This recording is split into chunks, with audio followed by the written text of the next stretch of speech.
Académico y constitucionalista. Él mismo se define como un abogado dedicado al análisis político que ejerce el derecho para defender la dignidad de las personas. Es uno de los más acuciosos defensores de la Carta Magna, al que hoy convoca a defenderla de un gobierno que no duda en calificarlo como populista, con una deriva autoritaria y que ha debilitado a las instituciones y ha aumentado la polarización. ¿Por dónde empezamos? Por lo más importante, ¿Quién es Miguel Carbonell? abogado y profesor. Abogado constitucionalista. Sí, me gusta el derecho constitucional porque es el anclaje a partir del cual se organiza todo. Académico respetado y escuchado. Pues he participado en muchos debates públicos importantes y siempre desde una postura académica y reflexiva. ¿Aprecia su prestigio? Pues es en lo que se basa mi nombre y mi reputación. ¿Y qué hace usted ahora en un tragaluz? Intentar contestar de manera breve y sintética las preguntas que se me plantean. ¿Nos dará alguna luz de sí mismo? Depende de las preguntas. ¿Será justo en sus juicios? Intento. ¿Cuál es su sentido de justicia, don Miguel? Yo creo que la justicia consiste en maximizar las posibilidades de las personas, que cada uno lleve la mejor vida que decida darse para sí mismo. ¿Se piensa un hombre justo? Intento aplicarlo. ¿Inteligente? Me falta mucho. ¿Honesto? A carta cabal. ¿Suele mantener siempre el control? Sí, sin duda. ¿Ahora mismo se controla? Al 100%. ¿Se puede? Sin duda. ¿En este país? En este país y en cualquier otro país. Depende de uno al final. ¿Con estos políticos? Se hace lo que se puede con lo que se tiene. ¿En este año? En este y en todos los años. No hay más año que este y el siguiente tendremos el siguiente y así sucesivamente. ¿Cree usted que todavía en este país la verdad importa? La verdad importa siempre, en este país y en cualquier país. ¿Se sabrá en este país que las mentiras tienen consecuencias? Deberían de tenerlas, si no, estaríamos en una actitud de hipocresía social gravísima. ¿Esto lo sabrán en Palacio? Lo deben de saber en todos lados. AMLO es pueblo. Es parte del pueblo, todos somos parte del pueblo y nadie lo monopoliza. ¿AMLO encarna la justicia? No, la justicia está mucho más allá de un personaje o de un apellido. ¿AMLO el funcionario más poderoso del país? Ahorita sí. Además, le da por intimidar y cooptar a los ministros. No, por cooptar yo diría que no. Yo creo que es un ejercicio de libertad de expresión muy belicoso, muy agresivo, pero que está dentro de las posturas, digamos, propias de un régimen populista. Populista. 100%. ¿Eso de qué lo justifica? No lo justifica, lo explica, lo expone y lo define. Además, AMLO amedrenta a las periodistas. Sí, y eso es muy grave. Ya la OEA mismo ha dicho que esto significa una amenaza grave a la libertad de expresión. Por cierto, ¿usted también piensa que la prensa es una extensión del poder en turno? No debe serlo. La prensa debe ser sobre todo un contrapeso y la mirada de la gente sobre aspectos de interés general. ¿Usted no confunde periodismo con propaganda? Pues nadie debería confundirlo. ¿La radicalización de AMLO contra sus críticos es la medida de su fracaso? Yo creo que demuestra un grado importante de desesperación. Por cierto, ¿el resentimiento le sirve a la justicia? No, al contrario. ¿Y los odios? Menos todavía. ¿La trampa es el sello de este gobierno? No necesariamente. La incapacidad es el sello de este gobierno. ¿Las chicanadas? Algunas hay y algunas habrá, seguramente. Al diablo las instituciones vitorean desde el palacio. Jamás. Las instituciones son la muestra de la modernidad de un Estado. ¿Al diablo la Constitución? Es nuestra carta de navegación, nuestra carta magna, el documento más importante del país. ¿Tenemos la Constitución que merecemos? Mejorable. ¿Ese es el pacto racional que mejor nos define? Pues nos ha definido, pero también en la medida en que evoluciona el país, necesitamos evolucionar la Carta Constitucional. ¿La conocen al menos nuestros legisladores? Muy poco. ¿De dónde sacarán que las necesidades del Estado están por encima de la ley? De su ignorancia, ¿Los votos dan poder? dan poder. ¿Los votos dan la razón? No necesariamente. ¿Debe estar a consulta popular la elección de ministros? Sin duda alguna, no. El populismo anda suelto y a sus anchas. Pues vivimos en un régimen populista, de manual además. ¿Ha entendido este gobierno que las minorías no han de estar sometidas a las mayorías?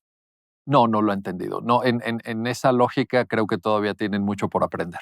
¿Resistirá el Poder Judicial los desvaríos de AMLO? Ha resistido. ¿Con estos jueces? Con estos. ¿Con la Suprema Corte que tenemos? Muy valiente, ha actuado de forma cabal en el respeto al marco jurídico que nos rige. ¿Es un contrapeso viable? Es el contrapeso que México necesita, ¿Independientes? 100%. ¿Incluso Yasmín? Bueno, hay puntos de vista diferentes, es un órgano plural, cada quien argumenta de distinta forma, pero no tengo elementos para pensar que no sean independientes. ¿Ahí qué complicidades se mantienen? La complicidad con el Estado de Derecho solamente, ¿Hasta dónde serán sometidos los ministros al Ejecutivo? hasta nada, cero. ¿Eso lo sabe Adán Augusto López? Y si no lo sabe, habrá que recordárselo. ¿Cuál es la advertencia? Pues yo creo que no se ha visto lo que aporta una Suprema Corte independiente al funcionamiento del Estado. Se han equivocado de mirada. Por cierto, usted ha dicho que tenemos un Estado débil, Sí, lo tenemos. fragilidad institucional. Mucha. ¿Ha perdido este gobierno frente al crimen organizado? Está perdiendo. ¿Ha perdido su capacidad de limitarlo entonces? Sí. ¿El sistema judicial está colapsado? Depende de la materia. Hay materias que están muy, muy saturadas y hay materias que están trabajando pues relativamente bien. ¿Hay que acotar o enriquecer las capacidades interpretativas del Poder Judicial? No, enriquecer, por supuesto. ¿A mayor interpretación de la ley, más justicia? La interpretación es algo indispensable y esencial. Lo que hay que buscar es que se haga bien. ¿Incluso en las leyes electorales? En todo, por supuesto. ¿El INE sigue en riesgo? El INE sigue en riesgo, sí. ¿La idea imparcial? Hasta ahora sí. ¿Más Cienfuegos para el INE? No, nada de fuegos ya para el INE, ni 100, ni 1000, ni 100,000. Por cierto, ¿todavía es delito electoral ofrecer apoyos de programas sociales a cambio de votos? Pues eso dice la ley, ¿Sigue siendo delito el financiamiento del crimen organizado en campañas electorales? 100%. ¿Podría recordarnos que retener la nómina de los funcionarios para enriquecer los arcas de los partidos políticos es delito? Se definió así por el Tribunal Electoral, viola la normativa aplicable. Habría que recordárselo a la Fiscalía Electoral en su caso. ¿Eso lo atiende la candidata Delfina Gómez? Habrá que preguntarle a ella y a su equipo. ¿Gana o se impone? Si es con el respaldo popular, bienvenida a la victoria del partido que sea. Con el respaldo popular. Con el respaldo popular. No hay que tomar a la gente como si fuera infantil o tonta. La gente sabe cuáles son las opciones. ¿2023 ya es 2024? Ya. ¿Al diablo las instituciones? Necesitamos instituciones fuertes, gane quien gane. No importa la candidatura, no importa el partido.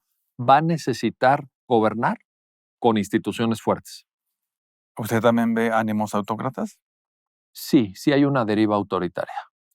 ¿La inoperancia de la ley es un crimen de Estado? La fragilidad institucional no permite muchas veces aplicar a cabalidad la ley. ¿Negociar con el crimen organizado es atentar contra el Estado? Sí, ¿AMLO ha negociado con el crimen? no tengo datos para afirmarlo. ¿Ni para recursos para sus campañas? No hay una constatación jurídica. Yo soy jurista, me baso en las pruebas judiciales, no las he visto todavía. ¿La ruta del Pacífico? Pues habrá que preguntarle a Fiscalía General de la República. ¿El saludo a la madre del Chapo es un incidente? Es una anécdota. Yo no le daría mayor importancia. Lo raro es que hayan coincidido, que hayan estado ahí, pero es una anécdota. Yo estoy seguro que el presidente saluda a muchas personas, algunas de buena reputación, otras de menos reputación, pero eso pues ya depende de cada saludado. ¿Diría que este gobierno trabaja para el crimen? No. ¿Lo combate?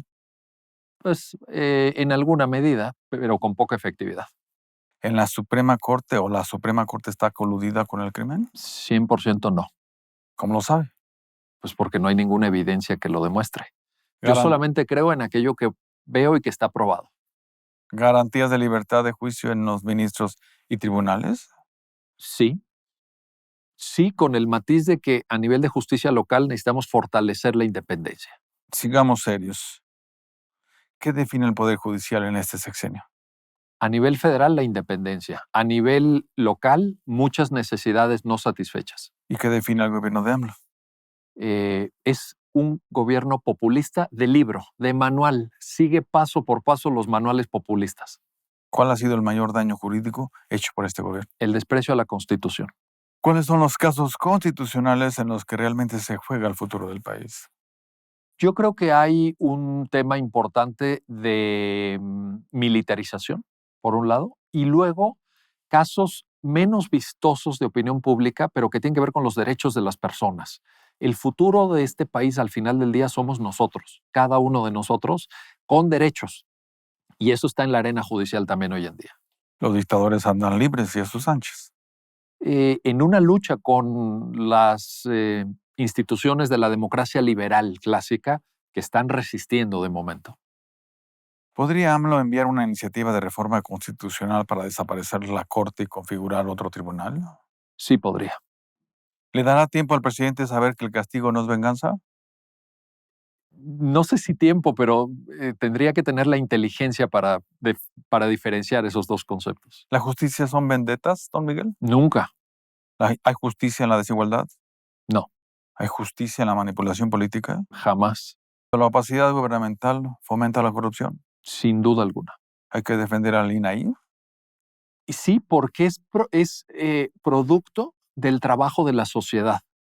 Eso me tocó a mí apoyarlo desde el 2001, las primeras leyes de transparencia, que no son resultado de un partido o de un gobierno, son resultado del trabajo de la sociedad civil.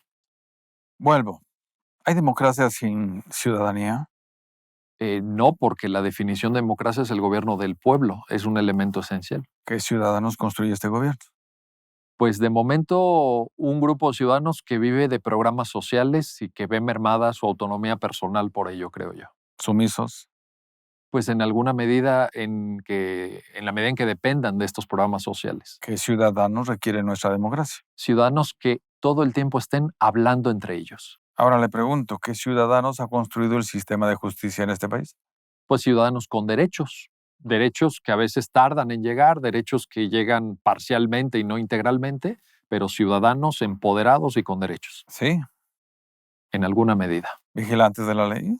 Vigilantes de la ley. ¿Violadores de la ley? Sí, hay gente en México que vive de violar la ley, vaya, no podemos ocultarlo. La incidencia delictiva en México es muy alta. Y es con datos oficiales de INEGI. Esto no podemos ocultarlo. ¿Ciudadanos conocedores de sus derechos y deberes? Menos de lo que sería deseable, empezando por la Constitución. La gente no conoce la Constitución mexicana. Como sus legisladores. Igual, pues no sabe ni cuántos artículos tiene. ¿Sin libertad de expresión hay justicia? Sin libertad de expresión lo que no hay es democracia. ¿Sin igualdad hay democracia? Depende de los grados de igualdad. La igualdad no es una medida perfecta o única para todos los países. La igualdad se puede medir en grados. ¿Y hay justicia sin equidad? Depende también, yo creo que la equidad, parecido a la igualdad, hay grados y puede haber justicia sin un grado perfecto o idóneo de equidad. ¿Este país es justo? No. ¿La justicia tiene precio? En algunos ámbitos, infortunadamente, sí. ¿Usted tiene precio? Absolutamente no. Ninguno. Ninguno. ¿Lo tendría? Jamás. ¿Corrupto? Nunca.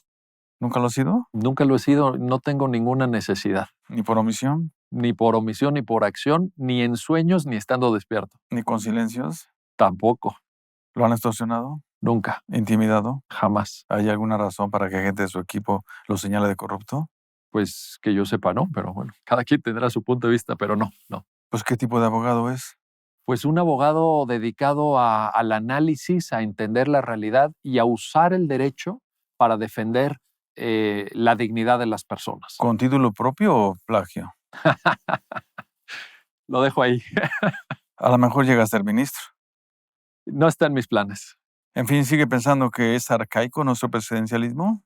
Sí, porque responde a coordenadas históricas y políticas que ya no existen en el país y probablemente en el mundo más desarrollado. ¿Y aún dibuja un sistema de gobierno parlamentario? Podríamos probar con acercarnos a un sistema parlamentario, no necesariamente importarlo al 100%. ¿Eso es serio? Pues es una forma de estructurar un sistema político que sirva para el país que tenemos. ¿Con los partidos que tenemos?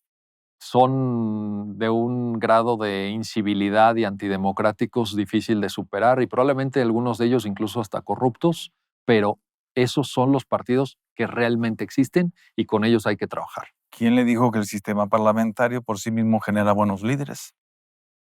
Creo que tiene incentivos para que dialoguen entre ellos, para que debatan de mejor manera y para que haya una más profunda rendición de cuentas, Por cierto, ya viene el 2024. venturosamente. ¿Hay alguien que pueda gobernar este país? No es fácil gobernar este país, pero es más difícil si no se tienen ideas y lo que abunda son odios, rencores y reminiscencias del pasado. Para gobernar este país hay que mirar hacia adelante y hacia el futuro. Si el gobernante en turno tiene como referencias intelectuales al siglo XIX y a los grandes próceres del siglo XIX, difícilmente va a impulsar a México hacia el futuro. ¿Esto que lo escuchan en Tabasco? En Tabasco y en todos lados. ¿Ingobernabilidad en la antesala? En alguna medida y en alguna parte del territorio probablemente sí. ¿No es este ya un estado fallido? No, ¿Qué falta? no. Va a haber, el estado fallido es cuando poderes informales ejercen cotidianamente el poder en la mayor parte del territorio. Eso en México no sucede. No. No. Más de 80 asesinatos todos los días. 80 asesinatos que se concentran en muy pocos municipios. Tenemos 2.500 municipios en México. En menos de 40 municipios está el 80% de los homicidios de todo el país. Más del 40% del territorio en manos del crimen organizado. No estoy seguro si está bien hecho ese cálculo. Ha insistido en un país sumergido en la barbarie, don Miguel. En áreas del país y de algunas de nuestras ciudades vivimos en una barbarie, pero no es generalizable. Afortunadamente el país es muy grande. ¿Qué violencia viene? Pues viene violencia electoral, me temo, institucional y violencia cotidiana. Y apunto algo más, las microviolencias que siguen caracterizando a la sociedad mexicana. ¿Saqueos, linchamientos, pillajes, motines? Pues ahí están a la vista de cualquiera que lo quiera ver. Digámoslo directo, ¿el ejército ha sabido enfrentar al crimen organizado o ha sabido negociar con él? Lo está enfrentando. ¿Hoy los altos mandos tendrán más riquezas y propiedades que en 2018? No me consta. ¿Se debe revisar la participación de militares en las licitaciones a modo de este gobierno? En general se debe revisar la militarización. La ruta militar de militarización del país creo que es muy negativa. ¿Se ha medido el nivel de corrupción en los altos mandos? Que yo sepa, no hay ningún estudio preciso. ¿Hay elementos de juicio para acusar a los altos mandos de corrupción? Hasta los elementos que están a la vista, no. ¿Sabrá el presidente que es el más alto mando en el ejército de este país? Pues el presidente lo sabe porque ejerce ese mando cotidianamente. ¿Y entenderá y aceptará el concepto de responsabilidad de mando? No hay posibilidad de ejercer el mando sin responsabilidad. ¿Este alto mando es corresponsable de las ejecuciones del ejército de jóvenes? En la medida en que no activa los procesos jurídicos para exigir responsabilidades, desde luego que sí, por omisión, Incluyendo el alto mando. incluyendo toda la cadena de mando. Eso lo ha dicho la Corte Interamericana de Derechos Humanos en muchas sentencias. ¿En verdad hay un sistema de justicia capaz de sancionar los excesos de las Fuerzas Armadas en este país? Sí, ¿Sí? sí. ¿La tentación del autócrata no va de la mano con los militares? Se está apoyando en un régimen cada vez más militarizado. ¿Ve el ejército promocionando el voto? Ojalá que no. ¿No lo está haciendo ya el general Crescencio al ungir el voto a favor de la Cuarta Transformación? Yo creo que está respetando una frontera que puede ser sutil y porosa, pero está en la línea todavía. En fin, ¿hay elementos suficientes para enjuiciar a AMLO por corrupción? Hasta ahorita no. ¿Y a sus familiares? Que yo sepa, no. ¿Tiene salida? Tuvo entrada, tendrá salida. El tiempo nos juzgará a todos. ¿A AMLO le recomendaría que se quede o se autoexilie? No, que se vaya a su rancho, que esté escribiendo sus memorias, que participe en algunos debates. Es un ciudadano más. Afuera dicen que ya negocia impunidad después del 2024. Pues veremos qué sucede y veremos quién gana. ¿Debe ser investigado López-Gatell por negligencia en el combate a la pandemia? Absolutamente sí. Si la justicia toca a López-Gatell, ¿sigue con el presidente? No necesariamente, porque ahí no hay cadena de mando directa. Estaría dependiendo del tipo de acusación y del tipo de proceso contra el subsecretario. ¿No hizo López-Gatell lo que le decía al presidente? No, ¿Sheinbaum les garantizará mayor protección o impunidad? Yo creo que la protección está en observar las leyes y que México tiene una institucionalidad para abrir procesos judiciales contra quien sea. ¿Y Ebrard? Ebrard es una persona muy preparada y muy inteligente que puede aportarle mucho al país. ¿AMLO se está quedando solo? Es un proceso natural en política. ¿A AMLO se le está yendo de las manos el país? Pues no lo tiene en las manos. ¿Cuál es su legado? Yo creo que un legado de mucha ilusión por el cambio democrático y de profundo fracaso en el ejercicio del poder. ¿Maximato a la vista? No. ¿No? La historia política de México demuestra que es un camino muy corto y que no da buen resultado. ¿Continuará la cuarta transformación con Sheinbaum? Y yo creo que cada político va a imprimir su propio sello de gobierno. ¿Usted por cuál se inclina? Yo por el que sea más democrático y el que decide el pueblo. ¿A Ebrard le queda irse con la oposición? Ebrard, lo acabo de decir, es una persona que puede aportar mucho al país y que está en un momento estelar de su carrera política. ¿Debe irse con la oposición? Eso es algo que él valorará en su momento. ¿Se le teme? No, no creo. ¿Gana? ¿Podría ganar? ¿Será que el crimen organizado impondrá a su candidato presidencial en 2024? No. ¿Cómo lo sabe? Pues porque en México todavía hay contención para que al menos a ese nivel de candidatura presidencial no pueda imponerle un poder informal. ¿No está interviniendo ya? A nivel local, en algunos procesos. ¿Hay elementos del derecho para investigar a Morena y la colusión con el crimen organizado en las campañas? Hasta ahorita no tendré yo elementos para decirlo. ¿Quien se quede con el crimen se quedará con el país? Ojalá que no, ojalá que no, sería gravísimo. ¿Cuestión de fe? Pues cuestión de ver qué va a ir sucediendo más adelante. ¿Quien garantice mayor impunidad ganará en 2024? No creo que sea la carta ganadora. La carta ganadora es una promesa de cambio que ilusiona a la ciudadanía. ¿Sigue manteniendo el control? Desde luego. Nos vamos. ¿Cuál es la advertencia, don Miguel? Yo creo que México necesita instituciones, necesita una democracia mucho más sustantiva y la mejor respuesta a la mayor parte de nuestros problemas está en la Constitución que ya tenemos hoy. A defender la Constitución. Siempre.